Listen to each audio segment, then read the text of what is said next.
I don't know, you don't know, and anybody you interview on your show who says A, B, C, they don't know. This is a very, not only fast changing area, it's a very volatile area. You have a customer walking into a huge store to buy a microwave. He or she is informed, going back to buying a Mercedes or any other car that they want. You've made such an important point, Frank. That's a very, very big deal, and it really affects the basics of selling and sales. It affects who you hire, training and development, how you pay people. It affects sales models, which ones are relevant, which are not. It affects pricing.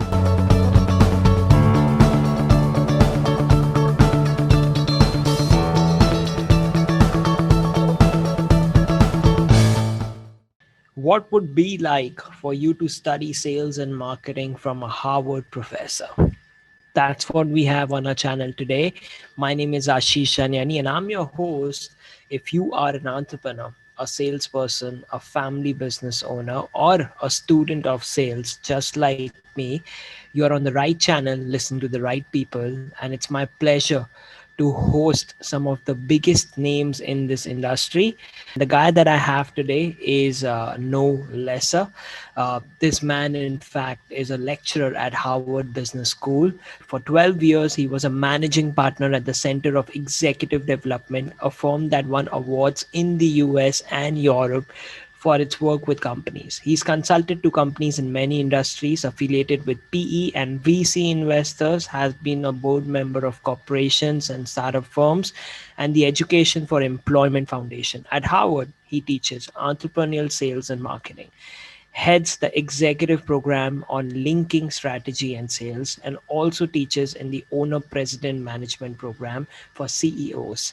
He's written for numerous publications, including, of course, the Harvard Business Review, California Management Review, Organization Science, and the Wall Street Journal, and is the author of 6 books, including Aligning Strategy and Sales, Harvard Business Review Press, which was cited as the best sales book of the year, Strategy and Business. Guys, I hope you're excited. His newest book is Sales Management That Works: How to Sell in a World That Never Stops Changing. Please help me welcome Frank Cespedes. All right, Frank, it's a pleasure to have you. And we've had a unique experience, a beautiful, unique experience with each of the people that we've interviewed on our channel. And this is as unique and as special as it gets, to learn from a professor at Harvard with the expertise that you have, with the people who have, spoken about you at big stages. It's just an honor. And I just want the audience to know that you should have a notepad and you should go back to this video and listen to it again and again, because this is expertise coming your way. Frank, my first question to you is a difference in marketing and sales. You teach Yep. about that. People still confuse it. Some people are great at marketing, they're geniuses. Some people are amazing at sales, but very few people are able to marry these both together. What do you see in today's world as the best marriage for marketing and sales? Yeah. Well, first, Ashish, let me begin by saying it's I don't know if it should be an honor for you to speak with me, but it's my delight to speak with you. And let me assure your listeners, there won't be an exam after this session. Now, about your question, it's a good question and it's a big question. I wrote a book about this 20 years ago. It's a book called Concurrent Marketing: How to Integrate Marketing, Sales, and Service. And in the book, I documented how the tension between marketing and sales has been an issue for over 100 years. Now, whenever you see a business issue that persists for that long, you got to believe there's some core tension there, because a lot of money and a lot of smart people would have solved it years ago. Here's, I think, what's relevant to your excellent question. The first thing is that marketing and sales are different jobs, all right? Marketers get paid to think in terms of aggregates, segments, markets. Salespeople, when they're really doing their job, they should know everything there is to know about individual accounts. Marketers and salespeople typically have different metrics, volume versus, something else in marketing. They have different information flows that they're interested in, and both are important, right? In order to grow, you need to understand markets and segments. But the reality is, in any market, a market itself has never bought anything. Only individual customers buy, and that's sales. Now, the second dimension I want to point out is this is a good time to be asking the question you're asking, because as a general rule, and I want to thank you for mentioning that new book, you'll see this topic is discussed among other things in the new book. But as a general rule, what technology is doing is allowing sales forces to do things that as recently as a decade ago would clearly have been a marketing job. If you look at a lot of software firms that are selling subscriptions, what they call content marketing 10 years ago would have been marketing's job. Now the sales force does it. And the issue is whether the sales force knows what it's doing, right? And then I think the last thing that I would say is you make a good point. Very few people are actually good at both marketing and sales. There are very few Renaissance men and Renaissance women in business, but you can affect what you need in marketing and sales by the way you organize and deploy your marketing resources and your sales resources. And smart firms don't go looking for Renaissance men and women. My advice to executives I consult with, the boards I sit on, look, whenever you can hire Leonardo da Vinci or Michelangelo, hire them. But there are few Leonardo da Vinci's and Michelangelos out there. Let's think about the way we organize so that we don't need talent of that magnitude. So a long answer, but it's a very, very good question. No, it's a very good answer. And I would love if you could give one example of any situation where you've seen this marriage happen successfully for the audience to get some assistance. Well, again, I think if you look at a lot of tech firms in the so-called SaaS sector, software as a service, you'll see that I think they're, if it's not a marriage, at least it's a compatible relationship. Let me just sort of throw some data at you because it's important. There is good research which estimates that about 70%, 70% of the leads that are generated by marketing and the collateral that is developed by marketing is never used by the sales force. Never. All right. Now that's what an economist calls a dead weight loss. We might as well have opened the window and thrown the money outside the window. If you can get that down to 50%, if you can get that 50% down to 30%, think about the return on investment. And that's what these firms are doing. All right. Now the way they're doing it, and I don't think it's a coincidence that this happens in a lot of SaaS firms, they've got good data. The nature of their business models gives them a lot of real-time data so that in turn they're able to go back and in effect identify the cause and effect links. This marketing collateral works, this doesn't. This kind of lead is a good lead, this kind of lead is not. The problem that many other firms have in trying to align those groups is they don't have the data. They're not able to measure what the impact is of these things. So the first place I'd look in answer to your question are these software firms, but notice what is driving their ability to align these functions. It's not just that they preach teamwork, let's achieve karma together. They've got data to measure this stuff.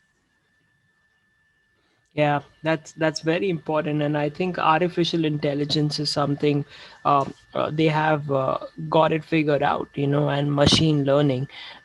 So when you're studying this, know that how software companies are using artificial intelligence to what Frank said as a comparable relationship, which is important for your business also, you who's watching it. Okay, so Frank, that brings me to the second question, and it's a question that I've been curious about for a while, which is 1 year. How has sales changed? And you've been teaching it for a Yeah. while. You've seen organizations grow. You've seen organizations come, expand, and explode. From the 90s or 80s to 2000, when the computers really took up. Then 2020, before COVID, when social media was, I mean, it had a good hang on people. And now, post the pandemic, what has, like, how has it changed? That what should we look at as organizations? Yeah. Well, that's really at the heart of the new book. And Hmm. here's what I'd say to you and your listeners, Ashish. The most important thing about selling in any market, before a pandemic, during a pandemic, or after a pandemic, the most important thing about selling is the buyer. Who buys, why, and how. That is much more important than the seller. That is the big change. The big change in the last 10 to 20 years is the buying process. Now, I'm going to get academic just for a second, but I think this is important because it gets to the heart of your question. For about 60 years, buying in most companies, and by most companies, I mean more than 90%, has always been framed in terms of what academics call a hierarchy of effects model. In other words, moving a prospect from awareness to interest to desire to action. AIDA, AIDA, the Hmm. title of the Verdi opera. That's at the heart of virtually everything you read about sales in terms of pipelines and funnels. It's built in to all the major CRM systems around the world. But that's not how people increasingly buy in the third decade of the 21st century. They don't move sequentially through a pipeline or funnel. They're online and offline simultaneously throughout the buying journey. It's an Hmm. omni-channel buying world, and that has a lot of implications for sales and for sales management. That's a very, very big deal, and it really affects the basics of selling and sales. It affects who you hire, training and development, how you pay people. It affects sales models, which ones are relevant, which are not. It affects pricing. Most customers in B2B and consumer markets, they can go online and get, product comparisons, product reviews, price comparisons. And it also affects the way you've got to put together a multi-channel selling effort. I still, in work with companies, I still have to sit through meetings where people Hmm. debate, should we be online or should we be in person? And I always say the same thing. This is the third decade of the 21st century. The answer to that question is yes. Let's stop debating it and make sure we have a sales model that can deal with it. Um, I don't think the pandemic has changed that basic fact, right? It may have Hmm. accelerated this. I think one of the big things that the pandemic has done, and this gets back to your excellent first question, one of the things the pandemic has demonstrated to many companies is that, in effect, they were overpaying for some parts of their sales model. In other words, they were using very expensive people to do things like lead generation or demos Hmm. or certain types of meetings that either less expensive people can do or that you can do the way we're doing this, Hmm. virtually via Zoom, or to your point earlier, maybe even an algorithm can do it. Now that was a trend before the pandemic, but out of necessity, the pandemic has demonstrated this to many firms, and I don't think they're going to go back and say, let's spend more money than we were. I think that those learnings are here to stay. Yeah, a lot of organizations have changed forever. The realizations they've had last year have changed them forever. In fact, I wanted to ask you about the book later, but you got me curious. So I want to ask you a question on the book, the new book that is coming out. What is the book about? And because you mentioned the book speaks about this, how sales has changed and how it is changing. Can you give some insights into the book, what we can look forward to, and if you have an example from the book for us to kind of think about? Yeah. Um, let me answer your question this way. First, let me explain what my motivation was in writing this book, because it gets to what you're asking. And I basically had two motivations. The first is this.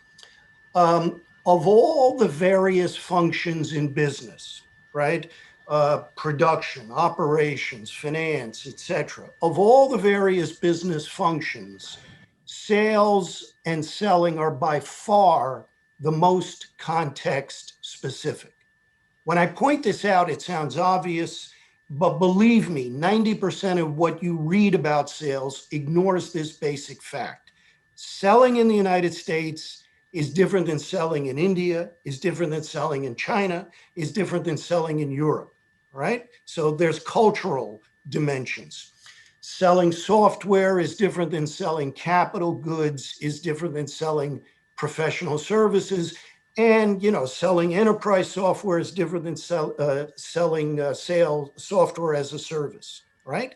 And yet, sales is that area where, for some reason, people feel most comfortable making these huge generalizations, usually unsupported by any data whatsoever or by one example. Well, when I worked at Oracle, it worked this way. Here's the way we did it. That's 98% of what you read about sales. Now, I've been doing research, and I ran a business, and I consult with companies about this topic for 30 years. So my first motivation is simply a professional motivation, right? It's a book that basically explains, here's what research does and doesn't tell us about sales, right? The second motivation is your question earlier. I think this is a good time to write a book like this. And it's not just the pandemic. What is going on in sales is a sustained data revolution. This will last throughout our lifetime. And digital is making a huge impact on buying and selling. But my reading of what is written and said about that is that the impact of data and digital on sales is usually misunderstood, all right? Usually what you hear about this is that e-commerce and digital mean the elimination, or to use the jargon, disintermediation of the sales force. And this is, quote, going to be the new normal, as they say, after the pandemic. Now look at the data. Let me give you this example. When I show this data to people, they're surprised, but these are the facts, right? The percentage, the United States, I hope we can agree, is a reasonably advanced economy. Some Oh, would say yes. we invented the internet. The internet has been around for over 30 years. It is not new. E-commerce has been part of the internet since it started. Books.com was selling online while Jeff Bezos, the founder of Amazon, was still working on Wall Street. After 30 plus years free from sales taxes, what was the percentage of total US retail sales attributable to e-commerce, include Amazon and everyone else, before the pandemic, 2019? The answer to that question is 11.4%. When I Wow. ask people that, they usually estimate 30 to 60%. They're off by orders of magnitude. Now, here comes the pandemic. Look, does it surprise you, Ashish, that when stores are closed, when people are afraid of walking into a store because they might catch a virus and die, Does it surprise you that there's going to be more online buying? That shouldn't surprise us. Yet, and again, this is the data. Look at the second quarter of last year, 2020. That was maximum lockdown conditions in the United States, and by the way, India as well. What was the Yes. percentage of retail sales via e-commerce? The answer is 16.1%. In other words, even in those maximum lockdown conditions, it went up 5%. It didn't go up 50%. And in fact, if you look at the next quarter, it was down to 14.5%. And then if you look at the final quarter of 2020, it was down to 14%. So those are the motivations that I had, which is in effect saying, look, here are the facts. Let's understand what is happening and what is not happening and what the impacts are. Now, let me just stop there for a second. You wanted an example. Let me give you an example because I think it illustrates some of the impacts. And the example I'll use is one I think most people can relate to, and that is buying an automobile, all right? Now, again, I'm going to use data from the United States because that's the best available data there is about this.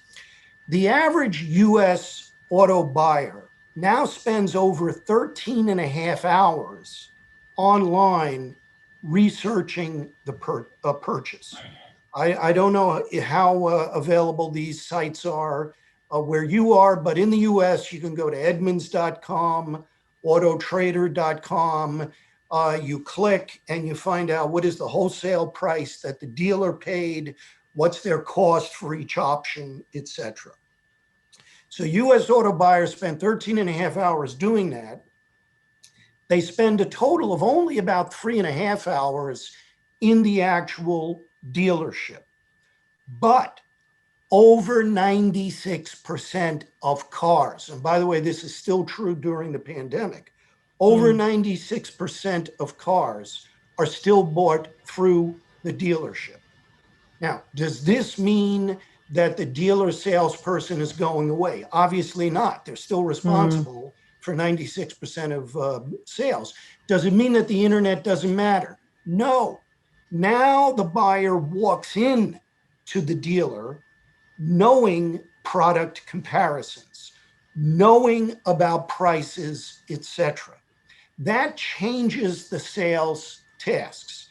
And again, auto buying is a good example. Anyone who's bought a car in the United States over the last 20 years realizes that that experience is so much more pleasurable now than it was 10 or 20 years ago, not because dealers got religious, but because of what data has done to the buying. And that sort of thing is happening throughout B2B and B2C markets. In B2B markets, purchasers can go to Marketo, Power Reviews.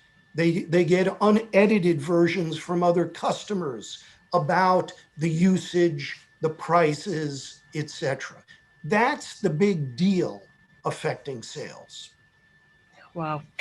You've made such an important point. I just want to spend 2 minutes interacting with you on that. In fact, you might love this data, the research that you're doing, and even for the audience, coming from a perspective of if you're watching this in India, especially. I've been doing a lot of research from people coming to India from Europe and US. The 4G network around the world has a certain cost to it when you have a subscription with your mobile company, right?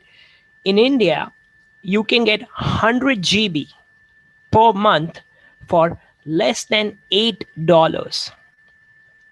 Okay, that's the price in India. And what I've heard is it's one of the cheapest in the world, which is why what's happening in India and US is already ahead because the acceptance of technology, the education levels, and the infrastructure. Your buyer is way more informed when he or she walks into your store, which means that you have a really smart buyer who knows the competitors, who knows the prices online, who knows the products that you have available. So as a seller, we need to upgrade ourselves. So I think there's a lot of responsibility on us as sellers now to be much, much, much better from a value proposition perspective. And very similar things are happening in India. And I'm talking even about you buying something like a microwave. Yeah. You have a customer walking into a huge store to buy a microwave. He or she is informed, going back to buying a Mercedes or any other car that they want. You've made such an important point, Frank. I just want to ask you, so all kinds of industries can read this book and they can get value out of the book basis what industry they are based in. Is that how the book is placed, the structure of the book? Yes, no, that's right. It's not one of these books that's simply about retailing or simply about tech. But let me address what you're saying, Ashish, because it's a very, very good point. One of my teaching assignments here at Harvard Business School, and I love it, is a executive program called Owner President Manager, OPM. It's the founders of companies around the world, successful entrepreneurs, and every cohort, there is a significant percentage from India. And in fact, when my colleagues teach digital this and digital that, their experience is exactly what you're describing. Many of these executives say, yeah, we've been doing that for 5 years, right? That sort of thing. What you're describing because of the economics of cell phone is a very good example of what I was saying earlier. Those car buyers in the United States, when I say they're doing research online, most of their research is done through their cell phone. And in India, you're exactly right. It's simply diffusing much less expensively in the population and accelerating the process I'm talking about. The issue that sellers have in your market, and I think this makes it especially important for them to up their game, in some sense, their complexity is even higher. Not only do they have to deal with data informed, more educated end user buyers, but because of regulations in so many markets in India, and whenever people complain about regulation in the United States, I always say, yeah, what about India? All right. There's a set of intermediaries that are in effect protected by regulations. And you have to not only understand your user, you've got to work with them at the same time.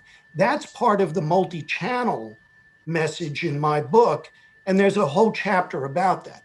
But I agree with you, but have a little empathy for the sellers in your country. They're dealing with all the issues that other countries are, and they're dealing with intermediary infrastructures that are, some could argue, out of date, but they're there. You cannot ignore them. Yeah.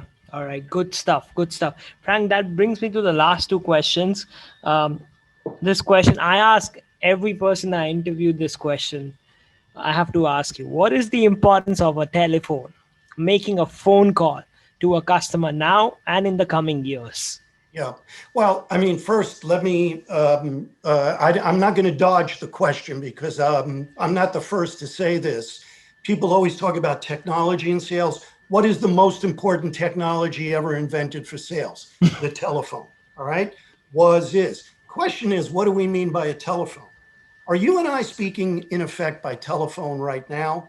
All right. So the telephone is evolving. It increasingly has a visual component as well. You know how this works. If you or I wanted to also upload slides, we could do that.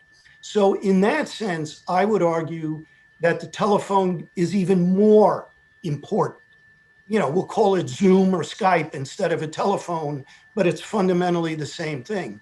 The other reason that the telephone is important, and this is why, again, I think so many of these so-called new normal predictions are nonsense. They're just absolute nonsense. Um, Selling and buying have always been social as well as economic transactions. Always. All right. And you see that in the data I cited about the pandemic in the United States. It only goes up 5% online and it's already coming down. So the telephone is one of the core ways that people begin to establish that social relationship. It's getting more powerful, and it's not going to go away. It's not going to look like the rotary phones that I grew up with. It may be through this, in my case, this little Mhm. Dell laptop, but it will be there for a long, long time. People do business with people. Yes, very good. All right, I like that, and I want people to know that you need to have the ability to speak. You need to have communication skills. You need to develop them. You can't just be hiding behind an email. That email is gonna help you in a lot of ways, but you need to have communication skills. When you are Yeah. making sales, Yeah, and can so I add to important. that, because this what you just said is Yes, very please. important, and you're going to see this discussed in the book. Two implications of what you're saying. Not only can you not hide behind the email or the social media, but again, look at the data. Social media channels, and this was true before the pandemic has simply accelerated it. Social media channels were cluttered, they were distrusted, and they're a perfect example of what economists call the law of diminishing returns. I'll give you a factoid. Facebook. Hmm. Facebook, the number of ads on Facebook have increased 30% per year since 2016. But since 2018, Facebook's ad prices have come down, and they've continued to come down during the pandemic. Now, that isn't because Mark Zuckerberg doesn't want to make more money. That's because advertisers see less of a return there. The second thing you're pointing out is communication skills. I always urge people, if you're going to buy my book, begin with the chapter about hiring. Most hiring in sales is based on criteria that you simply can't find anything about in an interview.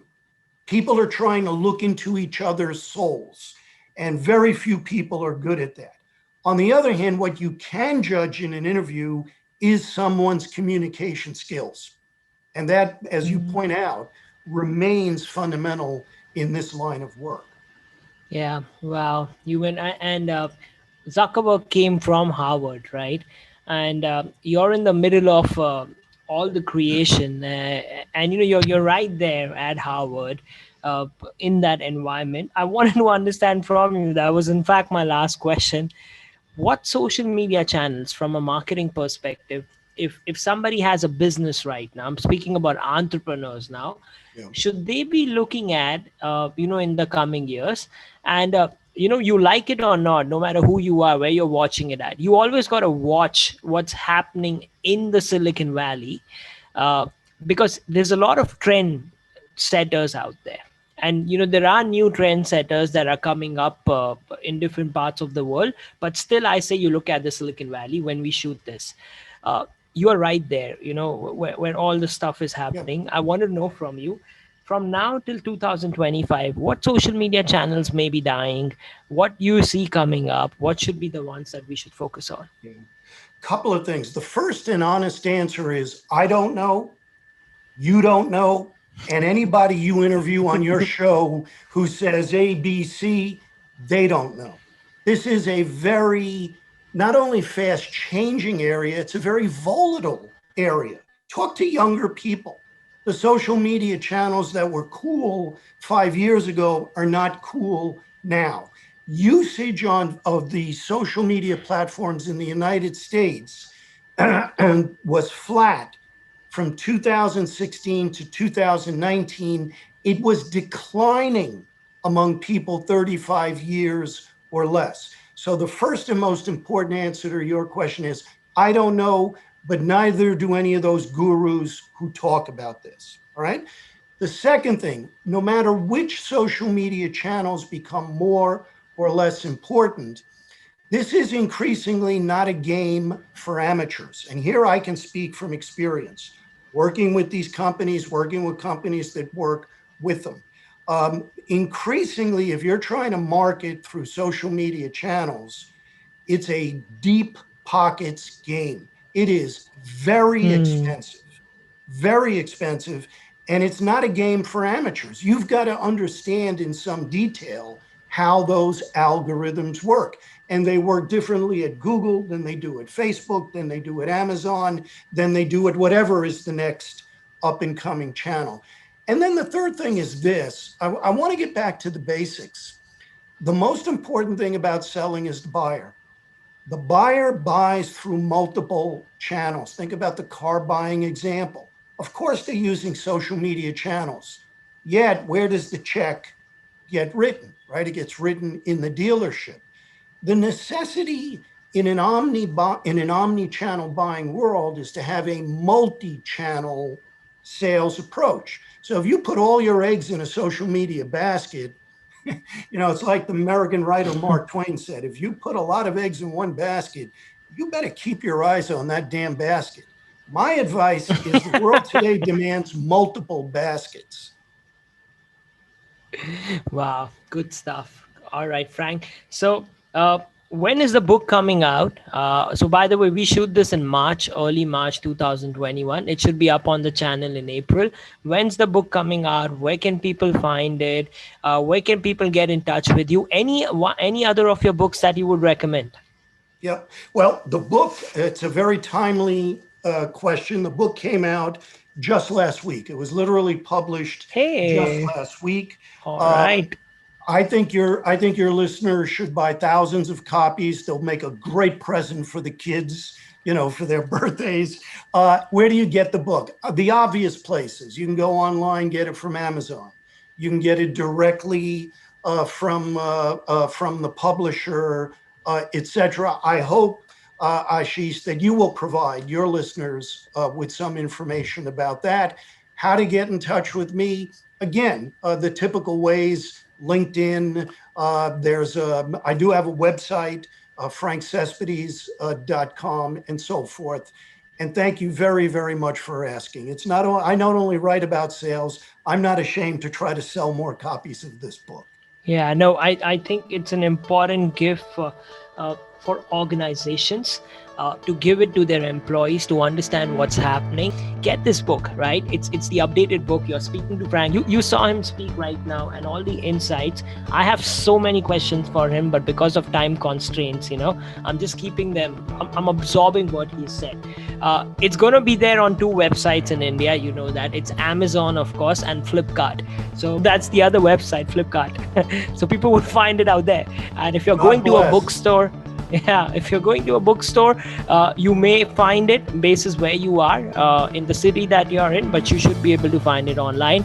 Get in touch with Frank, email him, go to his website. You'll have all the details coming up on your screen, now or before or after. So do that. Frank, it's a pleasure. I can't thank you enough for giving me and us, the audience, so much of your time. Well, Ashish, I thank you for the opportunity. And I'll just say to you and your listeners, look, it looks like we're going to have vaccines coming. But in the meantime, as an executive said in one of my courses last semester, stay positive, test negative. There we go. That's a good way to end it, Frank. I like that. Cheers to that.